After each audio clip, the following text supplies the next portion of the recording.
அற்புதங்கள் இன்றைக்கும் நடக்கிறதா? அற்புதங்கள் நடக்கிறது, அற்புதங்கள் நடக்கிறது, அதிசயங்கள் நடக்கிறது, மக்கள் சுகமாகிறார்கள். இன்றைக்கும் மரித்தோர் உயிர்த்தெழப்படுகிறார்கள். ஆனால் அதனுடைய நோக்கம் என்னவாய் இருக்கிறது என்றால், தேவனுக்கு மகிமை, அவருடைய ராஜ்யத்தின் விரிவாக்கம், அவ்வளவுதான். ஒரு மனிதனை அற்புதமோ அடையாளமோ தேவனுடைய ராஜ்யத்துக்கு கொண்டு போய் சேர்ப்பதல்ல. இது நிமித்தம் கடவுளை அறிந்து கொள்வதுதான் தேவனுடைய ராஜ்யத்துக்கு கொண்டு போய் சேர்க்கும். எனவே அற்புதம் நடக்கலாம், அற்புதம் நடக்காமல் போகலாம், சுகம் கிடைக்கலாம், சுகம் கிடைக்காமல் போகலாம். ஆனால் நோக்கம் என்ன? அவரை அறிய வேண்டும், அவருடைய ராஜ்யத்தின் பிள்ளைகளாய் நாம் மாற வேண்டும். அவர் நமக்கு நித்திய ஜீவனை கொடுக்கிறார். இதுதான் மிக முக்கியமான ஒன்று.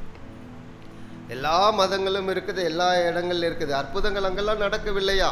நிறைய பேர் சொல்கிறாங்களே, சாட்சி சொல்லுகிறாங்களே, ஆனால் ரட்சிப்பு கிடைக்காது, கடவுளோடு உள்ள உறவு கிடைக்காது.